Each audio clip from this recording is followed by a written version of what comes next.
ఒకే దేశం ఒకే పన్ను ఇది గత 3 ఏళ్లుగా ఎన్డీఏ ప్రభుత్వం చెబుతున్న మాట. ఉభయ సభల్లో అవరోధాలు దాటుకుని ఎట్టకేలకు మరో వారం రోజుల తర్వాత దేశవ్యాప్తంగా అమల్లోకి రాబోతోంది జీఎస్టీ. ఈ పన్ను విధానంలో ఇప్పటివరకు ఉన్న ఇబ్బందులన్నీ తొలగిపోతాయన్నది కేంద్రం మాట. మరి ఆ మాటలో వాస్తవం ఎంత? జీఎస్టీతో సామాన్యుడికి కలిసొచ్చేదేంటి? జేబుకి చిల్లు పడేదెక్కడ? మొత్తంగా జీఎస్టీ వరమా భారమా?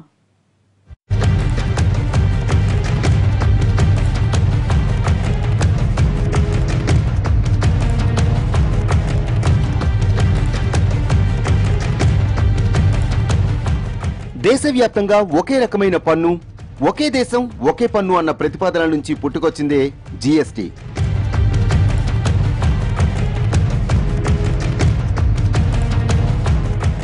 జీఎస్టీ అంటే గూడ్స్ అండ్ సర్వీసెస్ ట్యాక్స్. మన భాషలో చెప్పాలంటే వస్తు సేవల పన్ను. మనం కొనే వస్తువులపైన, వినియోగించుకునే సేవలపైన వేసే పన్ను. ఇదేదో కొత్తగా ఎన్డీఏ సర్కారు తెరపైకి తెచ్చిందేం కాదు. దశాబ్దన్నరకు పైగా బడ్జెట్ ప్రతిపాదనల్లో దోబూచులాడుతూ వస్తున్న అంశమే. కానీ ఇప్పటికి దీనికి మోక్షం కలిగింది. నిజానికి ఇప్పుడున్న పరిస్థితుల్లో జీఎస్టీ అమలు అంత సమంజసం కాదన్న విమర్శలు వినిపిస్తున్నా మోడీ సర్కారు మాత్రం పట్టుబట్టి మరీ దీన్ని జూలై 1 నుంచి అమల్లోకి తెచ్చేందుకు రంగం సిద్ధం చేసింది.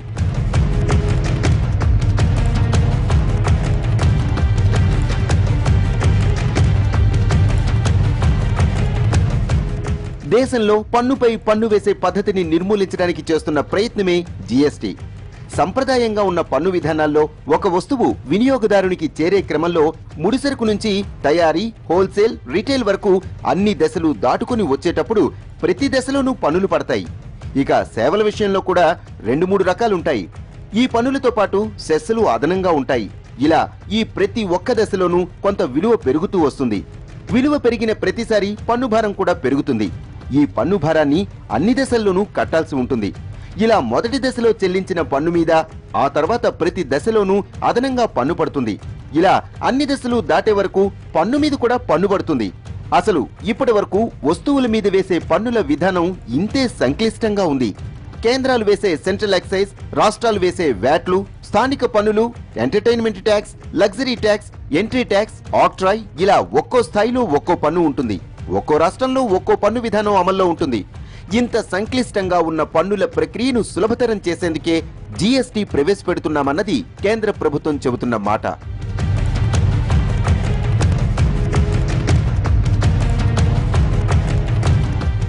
దేశవ్యాప్తంగా ఒకే పన్ను విధానాన్ని అమలు చేసేందుకు 122వ రాజ్యాంగ సవరణ ద్వారా అమల్లోకి వస్తున్న పన్ను జీఎస్టీ. ఈ జీఎస్టీ రంగప్రవేశంతో ఇప్పటి వరకు దేశంలో ఉన్న 17 రకాల పన్నులు, కొన్ని రకాల సెస్సులు అంతర్ధానమైపోనున్నాయి. ఇప్పటి వరకు వస్తు సేవల విషయంలో ఉన్న పన్నులన్నీ పోయి జీఎస్టీ మాత్రం మిగులుతుంది. జీఎస్టీ రాకతో ఇన్కమ్ ట్యాక్స్, కార్పొరేట్ ట్యాక్సులు మినహా కేంద్ర రాష్ట్రాలు వసూలు చేసే పరోక్ష పన్నులన్నీ అంతర్ధానమైపోయినట్లే అన్నది కేంద్ర ప్రభుత్వం చెబుతున్న మాట.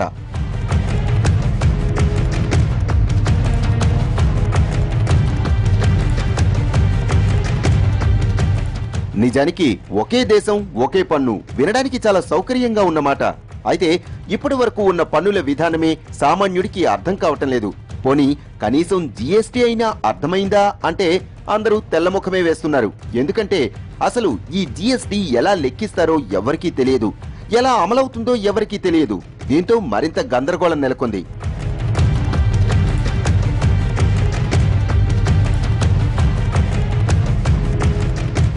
జీఎస్టీ అమలుతో జూలై 1 నుంచి ఆహార ధాన్యాల ధరలు తగ్గనున్నాయి. వీటితో పాటు చక్కెర, టీ పొడి, కాఫీ పొడి, వంట నూనెల ధరలు తగ్గుతాయి. సౌందర్య నూనెలు, సబ్బులు, టూత్ పేస్టులపై ప్రస్తుతం 24 నుంచి 25% పన్ను పడుతోంది. కానీ జీఎస్టీతో ఇది 18% తగ్గబోతోంది. ఈ మేరకు వాటి ధరలు తగ్గనున్నాయి.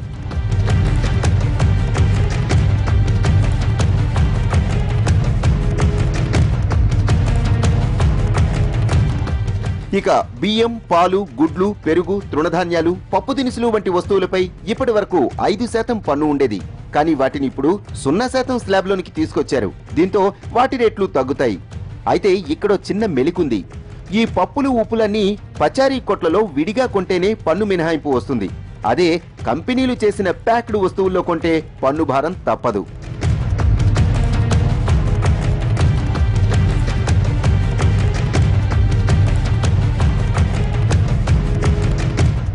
ఏసీలు, రెఫ్రిజిరేటర్లు వంటి వాటిపై 24% నుంచి 27% వరకు పన్నులున్నాయి. వీటిని 28% పెంచడంతో వాటి ధరలు స్వల్పంగా పెరగనున్నాయి. ఇక ఇప్పటి వరకు ఇదే స్లాబ్లో ఉన్న టీవీలను మాత్రం 18% జీఎస్టీ స్లాబ్లోనికి తీసుకురావడంతో టీవీల ధరలు భారీగా తగ్గనున్నాయి. కేంద్ర ప్రభుత్వం కల్పించిన పన్ను ప్రయోజనాలు వస్తే కంపెనీలు వాటిని వినియోగదారులకు బదిలీ చేయాలి. అంటే ఆ మేరకు వీటన్నింటి రేట్లు తగ్గనున్నాయన్నమాట.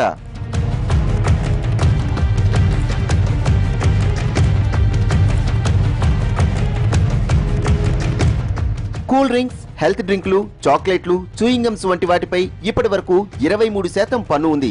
కానీ ఇప్పుడు వీటిని 28% కేటగిరీలో చేర్చడంతో వాటి రేట్లు పెరగనున్నాయి. ఇక చెప్పుల ధరల్లో కూడా స్వల్ప మార్పులు రానున్నాయి. 500 రూపాయల కన్నా తక్కువ ధర ఉన్న చెప్పులపై పన్ను 9.5 నుంచి 5% తగ్గుతుంది. అంటే ఆ మేరకు వాటి రేట్లు తగ్గనున్నాయి. ఇక 500 దాటితే 18% పన్ను చెల్లించాల్సిందే. గతంలో ఈ రేటు చెప్పులపై 28% పన్ను ఉండేది. కాబట్టి ఆ మేరకు చెప్పుల రేట్లు తగ్గుతాయన్నమాట.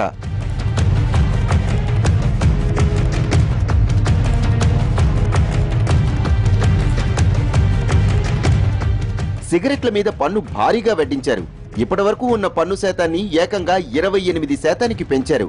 వీటితో పాటు రెడీమేడ్ దుస్తుల రేట్లు భారీగా తగ్గనున్నాయి. వీటితో పాటు సామాన్యుడు కొనే చిన్న కార్ల ధరలు కూడా స్వల్పంగా పెరగబోతున్నాయి. ఇక లగ్జరీ కార్లకు ఇప్పటి వరకు ఉన్న 55% పన్నులు భారీగా తగ్గనున్నాయి. వీటిని 28% జీఎస్టీలో చేర్చారు. దీనికి తోడు 15% సెస్ కూడా విధించారు. మొత్తంగా 43% పన్ను పడుతుంది. అంటే ఆ మేరకు బడాబాబులకు డబ్బులు మిగిలినట్లే.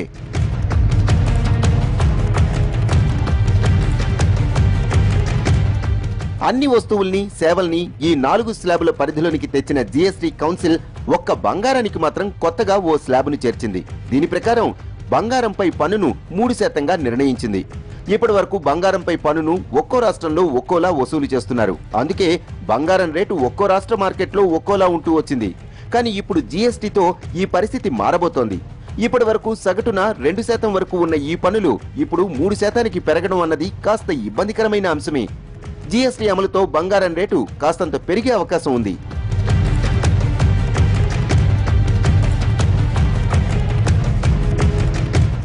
జీఎస్టీతో పన్నుల వసూలు సులువుగా, పారదర్శకంగా ఉంటుందన్నది కేంద్రం వాదన. జీఎస్టీతో ప్రత్యక్ష వ్యయాలు, మూలధన ఉత్పాదితాల వ్యయాలు తగ్గి జీడీపీ 2 నుంచి 2.5% వరకు వృద్ధి చెందుతుందని, దేశీయ ఎగుమతుల్లో కూడా 10 నుంచి 14% పెరుగుదల ఉంటుందని national council for applied economic research ఆశాభావం వ్యక్తం చేసింది. జనం మీదకు శరవేగంతో జీఎస్టీ ముంచుకొస్తోంది సరే, మరి ఆ ఒకే పన్నుకు దేశం సిద్ధంగా ఉందా? అసలు జీఎస్టీతో ఎవరికి లాభం, ఎవరికి నష్టం? ఈ ఏకీకృత పన్ను విధానంతో దేశవ్యాప్తంగా పన్నుల ప్రక్రియ సులభతరం అవుతుందా, లేదా మరింత క్లిష్టంగా మారబోతోందా?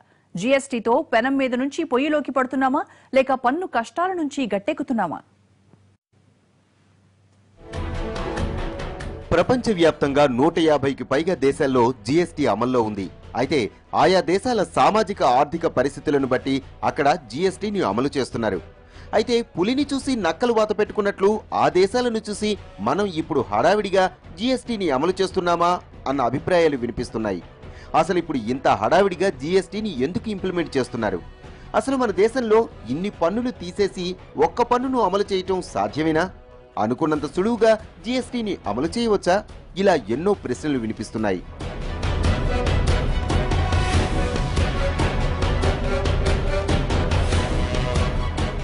ఈ ప్రశ్నలకు కేంద్రం చెబుతున్న సమాధానం ఒకటే, జీఎస్టీ సర్వరోగ నివారణి అని. కానీ దాని నుంచి వచ్చే సైడ్ ఎఫెక్ట్లు మాత్రం ఎవ్వరూ పట్టించుకోవటం లేదు. మన దేశంలో ఇప్పటి వరకు ఒక్కో పన్ను చెల్లించడానికి ఒక్కో తరహా రిటర్న్ ఫైల్ చేయాల్సి ఉంటుంది. అధీకృత సీఏల ద్వారా చట్టబద్ధంగా డాక్యుమెంట్లను ప్రిపేర్ చేయాలి. కానీ ఇప్పుడు జీఎస్టీతో ఇవేవీ అవసరం ఉండదన్నది, ఒకే ట్యాక్స్ ఫైల్ చేస్తే సరిపోతుందన్నది కేంద్రం చెబుతున్న మాట. జీఎస్టీతో పేపర్ వర్క్ తగ్గుతుందని, ట్యాక్స్ రిటర్న్స్ లో సమర్థత పెరుగుతుందని చెప్పుకొస్తోంది. ఇక జీఎస్టీ డేటాబేస్ నిర్వహణ, సర్వీసుల కోసం కేంద్ర రాష్ట్ర ప్రభుత్వాల సంయుక్త భాగస్వామ్యంతో జీఎస్టీ నెట్వర్క్ ఏర్పాటు చేశారు. ఇందులో కేంద్రం 24.5%, ఢిల్లీ సహా రాష్ట్రాలు 24.5% వాటాలు కలిగి ఉన్నాయి. ఇక మిగిలిన 51% వాటా వివిధ ఆర్థిక సంస్థల చేతుల్లో ఉంది. వీటన్నింటిని మించి జీఎస్టీలో పన్ను, రిటర్న్లు వంటివన్నీ ఆన్లైన్ ద్వారానే నిర్వహించాలి. ఏది పేపర్ మీద నింపాల్సిన పనుండదు. దీంతో రిటర్న్లో తప్పులు దొర్లినా, జీఎస్టీ నెంబర్లతో రిటర్న్లు సరిపోలకపోయినా వెంటనే తెలిసిపోతుందన్నది కేంద్రం చెబుతున్న మాట.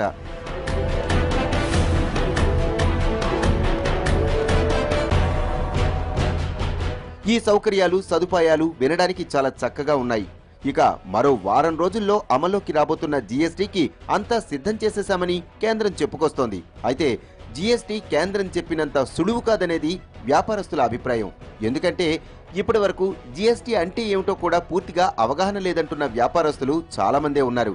వాళ్ళ సంగతి పక్కన పెడితే వినియోగదారులకు కూడా జీఎస్టీ గురించి కనీస అసలు జీఎస్టీ వస్తే ఏమిటో, రాకపోతే ఏమిటన్నది కూడా వాళ్ళకి అర్థం కావటం లేదు. ఎందుకంటే జీఎస్టీలో గరిష్టంగా 28% ఉంటుందన్నది మాత్రమే చాలా మందికి తెలిసిన విషయం. కానీ ఇదే తుది పన్ను కాదన్నది చాలా మందికి తెలియదు. లగ్జరీ కార్లు వంటి వస్తువుల మీద ఈ జీఎస్టీకి అదనంగా 15% వరకు సెస్సులు పడతాయి. అంటే అప్పుడు సదరు కార్ల కంపెనీపై 43% వరకు పన్ను పడుతుంది. అంటే నిజానికి జీఎస్టీ 5 నుంచి 28% అని కేంద్రం చెబుతున్నా కొన్ని వస్తువులపై 43% వరకు ట్యాక్సులు పడతాయి.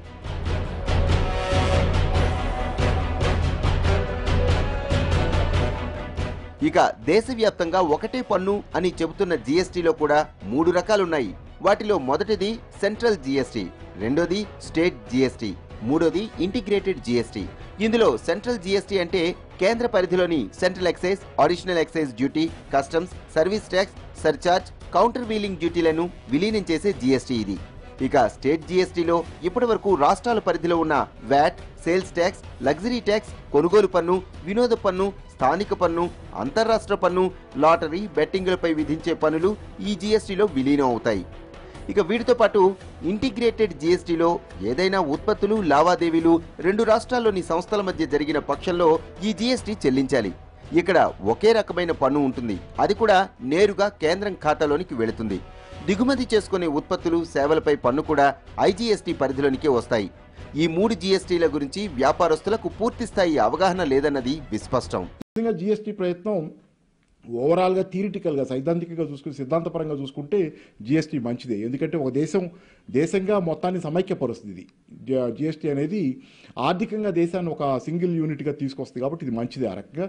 కానీ ఏంటంటే జీఎస్టీని పేరిట జీఎస్టీలో వన్ ట్యాక్స్ వన్ కంట్రీ పేరిట వీళ్ళు చేస్తుంది ఏంటంటే ఫిజికల్ డెఫిసిట్ తగ్గించుకోవడం కోసం, ఆదాయం పెంచుకోవడం కోసం, పన్నుల ఆదాయం కోసం పడుతున్నటువంటి తాపత్రయంలో జీఎస్టీ ధరలు పెరిగే అవకాశానికి కారణం అవుద్ది. కాబట్టి ఏంటి వీళ్ళు ఫిజికల్ డెఫిసిట్ టార్గెట్గానే ప్రతిదీ జరుగుతుంది. కాబట్టి వన్ కంట్రీ వన్ ట్యాక్స్ అనేది ఎంత మంచిదైనా ఆ పేరిట జరుగుతున్నటువంటి ద్రవ్యలోటును తగ్గించుకోవడం, పన్నులని అదనంగా రాబట్టుకోవడం అనే ఆలోచనల వల్ల నష్టపోతాం.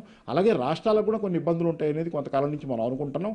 ఎంతైనా కొంత ఇది పూర్తిగా రాష్ట్రాలకు వ్యతిరేకమని చెప్పలేకపోయినా కేంద్రం ఈ మధ్యకాలంలో నీతి ఆయోగ్లో చూసుకున్నా కానీ కేంద్రం కేంద్రీకృత అధికారం కోసం చాలా తీవ్రంగా ప్రయత్నిస్తున్నటువంటి దాఖలాలు, తన అధికారం పెంచుకోవడం కోసం కేంద్రం ప్రయత్నిస్తున్న దాఖలాలు ఉన్నాయి. కాబట్టి ఈ ప్రయత్నాల్లో కూడా ఎంతో కొంత అది జరిగే అవకాశం ఉంది. రెండో పక్కన ఏమవుతుందంటే రాష్ట్రాలు కూడా కేంద్రానికి అనుకూలంగా లేని పక్షంలో తమకు వచ్చే నిధుల్ని కొంతమేరకు ఇబ్బందుల్లో పడే అవకాశం ఉంది. కాబట్టి ఈ విధంగా కూడా కొంత ఫెడరలిజం అనే దానికి కూడా కొద్దిపాటి ఎఫెక్ట్ ఉంటుంది, విపరీతంగా లేకపోయినా.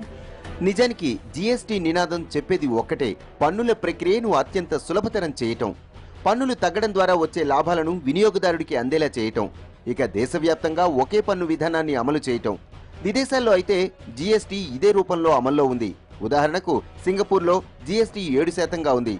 అక్కడ మీరు హెయిర్ పిన్ కొన్నా, ఏరోప్లేన్ కొన్నా వాటిపై 7% జీఎస్టీ ట్యాక్స్ చెల్లిస్తే చాలు. అక్కడ మీరు పుస్తకం కొనుక్కున్నా, పెన్ను కొనుక్కున్నా, దాంతో పాటే ల్యాప్టాప్ కొన్నా, లగ్జరీ కార్లు కొనుక్కున్నా జీఎస్టీ పరిధిలో ఉన్న అన్ని వస్తువుల మీద 7% జీఎస్టీయే ఉంటుంది. 100 సింగపూర్ డాలర్ల వస్తువు మీద 7 సింగపూర్ డాలర్ల జీఎస్టీ పడుతుంది. అదే $1,00,000 సింగపూర్ డాలర్ల కారు కొంటే దానిపై 7 లక్షల సింగపూర్ డాలర్ల ట్యాక్సులు కట్టాలి. అంటే ఇదే. ఇలాంటి విధానంతో అక్కడ వినియోగదారులకు వస్తువుల విలువ, సేవల విలువ, వాటిపై తాము చెల్లిస్తున్న పన్నుల విలువపై స్పష్టమైన అవగాహన కలుగుతుంది. మనం చూసినట్టయితే అగ్రికల్చర్ ప్రొడ్యూస్ మీద మనకు ట్యాక్స్ లేదు. కానీ అగ్రికల్చర్ ప్రొడ్యూస్ తర్వాత అంటే ఫైనల్గా ప్రోడక్ట్ అయ్యి కన్జ్యూమర్కి వచ్చే వరకు ట్యాక్స్ రూపంలో మధ్యలో ట్యాక్సెస్ ఉన్నాయి. కాబట్టి అది కంపల్సరీ కన్జ్యూమర్ బేర్ చేయవలసిందే. అన్ఫార్చునేట్గా ఏంటంటే కన్జ్యూమర్కి ఎప్పుడైతే ట్యాక్స్ పడుతుందో ఈరోజు కూడా ట్యాక్స్ పడుతుంది, పడడం లేదు కాదు. కానీ ఏ విధంగా పడుతుంది, ఏ విధంగా పడడం లేదు అనేది ఎప్పుడు అర్థం చేసుకోలేదు. కానీ ఇప్పుడు జిఎస్టీలో చాలా మట్టుకు ట్రాన్స్పరెన్సీ ఉంటుంది. కాబట్టి ఇదివరకు కొన్ని నెంబర్ 2 దందాలు ఉన్న వాళ్ళు కూడా ట్యాక్సెస్ లేకుండా సేల్స్ చేసేవాళ్ళు, మామూలుగా చిన్న చిన్న కిరాణా కొట్టు వాళ్ళు వీళ్ళందరూ ఉంటారు కదా. సో వారు ఎక్కువ మట్టుకు ఇప్పుడు జిఎస్టీలో ఇబ్బందికరంగా ఉంటుంది. సో ప్రతి ఒక్కరికి కంపల్సరీ ఈ ట్రాన్స్పరెన్సీలో ట్యాక్స్ కట్టాలనేది కంపల్సరీ అవుతుంది.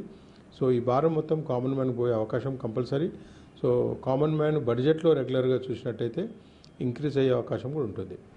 కానీ మన దేశంలో అమల్లోకి రాబోతున్న జీఎస్టీ ఇంత సులువుగా లేదు. సులువైన ఏకీకృత పన్నుల విధానం అంటూనే 0 నుంచి మొదలుపెట్టి 3, 5, 12, 18, 28 అంటూ 6 రకాల స్లాబులు నిర్ణయించారు. కొన్ని వస్తువులపై వీటికి అదనంగా 15% సెస్సులు విధిస్తున్నారు. ఇక ప్రజల నిత్యావసరాలైన పెట్రోల్ ఉత్పత్తుల్ని జీఎస్టీ పరిధిలోనికి తీసుకురాలేదు. ఇక దేశానికి రాష్ట్రాలకు భారీగా ఆదాయం తెచ్చిపెట్టే లిక్కర్ వంటి ఉత్పత్తులను కూడా ఈ పన్ను పరిధిలోంచి పక్కన పెట్టారు. మరి ఇన్ని ఉన్న తర్వాత జీఎస్టీని ఏకీకృత పన్నుల విధానం సులభతరమైన పన్నుల విధానం అని ఎవరైనా ఎలా చెప్పగలరు? పైగా ఇప్పటి వరకు ఉన్న పన్నుల విధానాన్ని మించిన గందరగోళాన్ని జీఎస్టీ సృష్టిస్తుందా అన్న అనుమానాలు కూడా వినిపిస్తున్నాయి.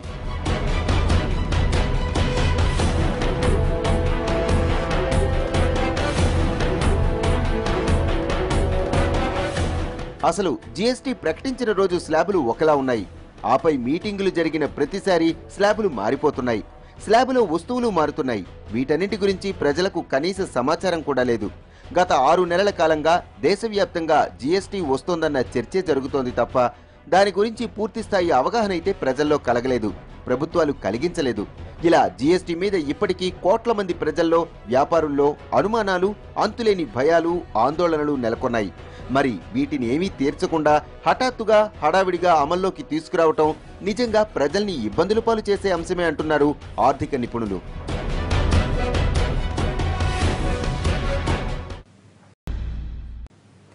జీఎస్టీతో మన ఆర్థిక వ్యవస్థలో పెద్ద మార్పు వస్తుందన్నది కేంద్రం చెబుతున్నమాట. అది నిజమే కావచ్చు, కానీ ఇంత హడావిడిగా జీఎస్టీని అమల్లోకి తెస్తే దాన్ని అందిపుచ్చుకోవడానికి మన ప్రజలు, వ్యాపారస్తులు, ఆర్థికవేత్తలు, అధికారులు సిద్ధంగా ఉన్నారా? అదే ఇప్పుడు పెద్ద ప్రశ్న. జీఎస్టీతో దీర్ఘకాలంలో వచ్చే లాభాలు పక్కన పెడితే ఇప్పటికిప్పుడు ఈ ఏకీకృత పన్నును అంతా ఆహ్వానిస్తున్నారన్నదే పెద్ద ప్రశ్న.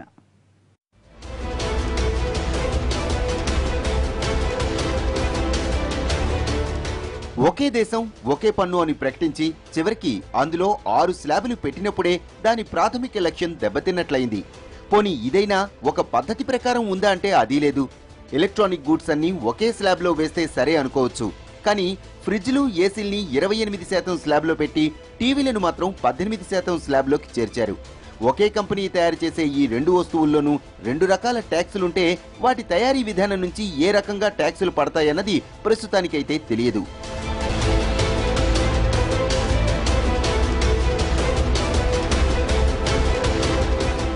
స్లాబ్ విధానాలే కాదు, జీఎస్టీ రిటర్న్ దాఖలు చేయడం కూడా చాలా ఇబ్బందికరమైన అంశం. ఎందుకంటే ఇప్పటి వరకు సాధారణ ట్యాక్సులు దాఖలు చేసేవారే చాలా తక్కువగా ఉన్నారు. అలాంటిది అసలు అవగాహన లేని జీఎస్టీ దాఖలు చేయాలంటే చాలా మందికి సాధ్యం కాదు. దీనికి తోడు మొత్తం రిటర్న్స్ అన్ని ఆన్లైన్లోనే దాఖలు చేయాలి. ఇది చిన్న చితక వ్యాపారులకు మరింత భారం కలిగించే అంశమనే చెప్పాలి. ఇక ఇప్పటి వరకు ఏడాదికి 2 సార్లు ట్యాక్స్ రిటర్న్స్ ఫైల్ చేసే సర్వీస్ ప్రొవైడర్లు ఇక నుంచి నెలకు 3 సార్లు రిటర్న్స్ ఫైల్ చేయాలి. ప్రతి నెల 10, 15, 20 తేదీల్లో ఆన్లైన్లో రిటర్న్స్ ఫైల్ చేయాలి. అంటే ఏడాదికి 36 సార్లు ఫైల్ చేయాలి. దీనికి తోడు వాటితో పాటు నెలకోసారి చొప్పున 12 సార్లు టీడీఎస్ రిటర్న్లు దాఖలు చేయాలి. ఇక అన్నింటినీ కలిపి ఏడాదికి ఒకసారి ఓవరాల్ యాన్యువల్ రిటర్న్స్ దాఖలు చేయాలి. అంటే మొత్తం 40. ఇక్కడతో విషయం అయిపోలేదు. ఒకవేళ ఒక ఉత్పత్తిదారుడు 3 రాష్ట్రాల్లో తన వ్యాపారాలు, సేవలు అందిస్తూ ఉంటే అప్పుడు 3 రాష్ట్రాలకు వేరువేరుగా ఒక్కో రాష్ట్రంలో ఏడాదికి 49 సార్లు రిటర్న్స్ దాఖలు చేయాలి. ఈ స్థాయిలో సర్వీస్ ప్రొవైడర్ల మీద భారం పడుతుంది. దీని గురించి కేంద్రం ఏ మేరకు ఆలోచించింది? ఉదాహరణకి మన భారతదేశంలో కూడా చెబుతున్నాం, యాంటీ ప్రాఫిటీరింగ్ రూల్స్ అని ప్రవేశపెట్టామని చెబుతున్నాం. లాభం అంటే దీన్ని జిఎస్టీని అడ్డం పెట్టుకుని లాభాలు ఎక్కువగా నొల్లుకోకుండా వ్యాపారస్తులు చేస్తామని, వాళ్ళకి శిక్షలు వేస్తామని, గరిష్టంగా వాళ్ళ లైసెన్సులు రద్దు చేస్తామని అని చెబుతున్నాం. కానీ మలేషియాలో ఇదే అనుభవం బెడిసికొట్టింది. ఎందుకంటే వాళ్ళు కూడా ఇలాంటి ప్రయత్నాలు చేసి ద్రవ్యోల్బణం ధరలు పెరగకుండా ప్రయత్నం చేసే క్రమంలో జిఎస్టీ అమలు జరిపిన తర్వాత ఈ ఇన్కమ్ ట్యాక్స్ అధికారులకు విపరీతంగా అధికారాలు పెరిగిపోయి వాళ్ళ వేధింపులు పెరిగి వ్యాపారస్తుల మీద ట్యాక్స్ టెర్రరిజం అనేది కూడా అక్కడ ఈ రకంగా వేధింపులతో కొంత అవినీతి భాగం కూడా ఉంటుంది. కాబట్టి ఇవన్నీ కలిసి వ్యాపారస్తులు ఇబ్బంది పడటం, అటు పబ్లిక్లో కూడా ఇబ్బందులు రావటం సమస్త ఆర్థిక రంగంలో ఇబ్బందులు రావటం. అదే కాకుండా ఏంటంటే ఇంతవరకు ఈ ధరలు పెరగటం వల్ల జీఎస్టీ అమలు జరిపిన అన్ని దేశాల్లో 2-3 ఏళ్ల పాటు అక్కడ అధికారంలో ఏ ప్రభుత్వం అయితే జీఎస్టీని అమలు జరిపిందో అప్పుడు ఆ ప్రభుత్వం ఆ తర్వాత ఎన్నికల్లో ఓడిపోవటం కూడా చరిత్ర అనుభవం. లేకపోతే బొటాబొట్టి మెజారిటీతో మాత్రమే తిరిగి అధికారంలోకి వచ్చింది. కాబట్టి ఏంటి భారతదేశం దీనికి మినహాయింపుగా ఉంటుందని, ఇక్కడ యాంటీ ప్రాఫిటీరింగ్ రూల్స్ ఉండటం వల్ల ధరలు పెరగవని ఇట్లా అనుకోవటం మాత్రం అసాధ్యమైంది కాదు. ఇక జీఎస్టీని పూర్తి స్థాయిలో అందిపుచ్చుకోవడానికి కాదు కదా, కనీసం ప్రాథమికంగానైనా అర్థం చేసుకునే స్థాయిలో దేశం లేదు. అసలు ప్రజల్లో జీఎస్టీ మీద అవగాహన లేదు. అసలు జీఎస్టీ విధానం మీద ఆర్థిక రంగానికి చెందిన ఐఏఎస్లకు కూడా పూర్తి సమాచారం లేదు. ఇప్పుడిప్పుడే వారికి క్లాసులు పెడుతున్నారు. పూర్తి స్థాయిలో దీని మీద పేపర్ వర్క్ కూడా జరగలేదన్న విమర్శలున్నాయి. జీఎస్టీ లెక్కగట్టే సాఫ్ట్వేర్లు ఇంకా సిద్ధం. ఇక దీన్ని ఎలా చెల్లించాలన్న అవగాహన లేక వ్యాపారులు కూడా సిద్ధంగా లేరు. మరోపక్క జీఎస్టీ లెక్క కట్టే నిపుణులు కూడా వ్యవస్థలో తక్కువగానే ఉన్నారు. ప్రస్తుతం ఉన్న ఏసీలకు, ఇతర కామర్స్ నిపుణులకు కూడా జీఎస్టీ ఒక బ్రహ్మ పదార్థమే. ఆఖరికి ప్రభుత్వ సంస్థలు కూడా జీఎస్టీ లెక్కేయటానికి సిద్ధంగా లేరన్నది వాస్తవం. మరి ఇవేమీ సిద్ధం చేయకుండా హడావిడిగా జీఎస్టీని ఎలా అమల్లోకి తెస్తారన్న ప్రశ్నలు వినిపిస్తున్నాయి.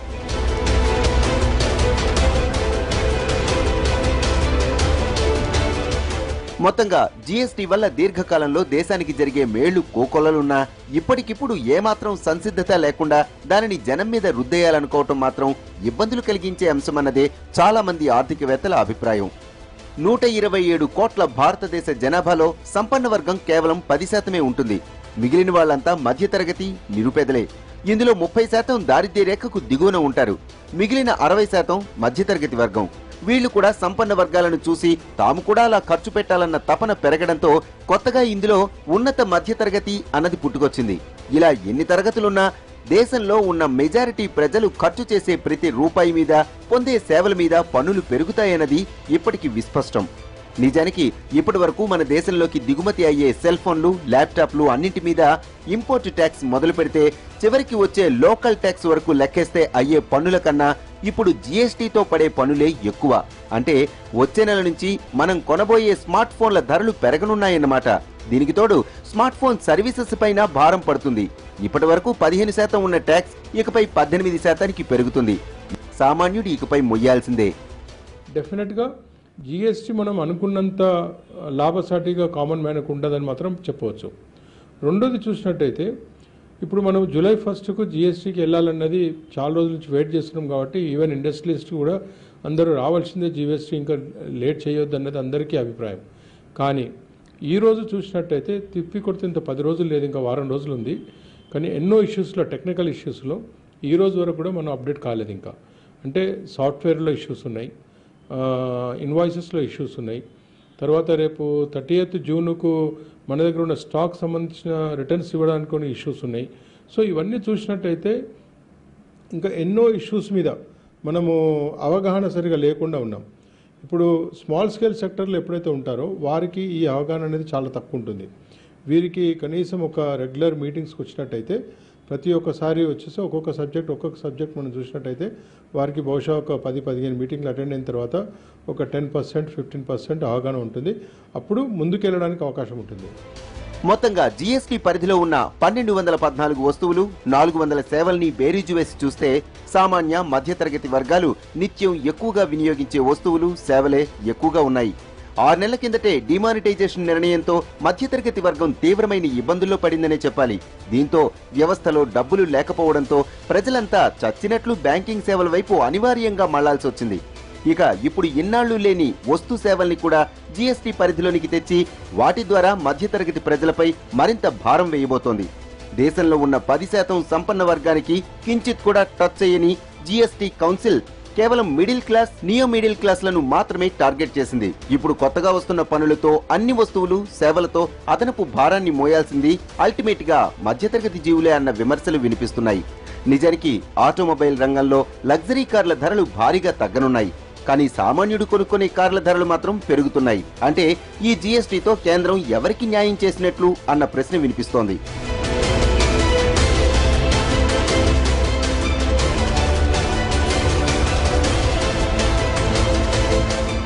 మధ్యతరగతి ఎక్కువగా వినియోగించే హోటళ్లు, రెస్టారెంట్ల బిల్లులు, మొబైల్ బిల్లులు, ఇంటర్నెట్ సేవలు, జ్యువెలరీ, ఖరీదైన అలంకారాలు, డిటిహెచ్ టీవీ, కొరియర్ వంటి సర్వీసులు, సిగరెట్లు, ఇన్సూరెన్స్ బిల్లులు, ఆన్లైన్ షాపింగ్ వంటివన్నీ జీఎస్టీతో మరింత భారం కానున్నాయి.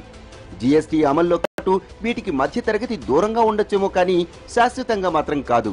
కొన్నాళ్లకు పెరిగిన పన్నుల భారాన్ని మౌనంగా భరిస్తూనే ఈ సేవల్ని వినియోగించుకోక తప్పదు. అయితే జీఎస్టీతో దేశవ్యాప్తంగా విదేశీ పరిశ్రమల్ని భారీ స్థాయిలో ఆహ్వానించవచ్చు. కేంద్రానికి ఆదాయం పెరుగుతుందన్న పాజిటివ్ విషయాల్ని ఇప్పటివరకు చెప్పుకుంటూ వస్తున్నారు తప్ప సామాన్య మధ్యతరగతి ప్రజలపై పడే భారాల్ని మాత్రం పట్టించుకోవటం లేదన్న విమర్శలున్నాయి.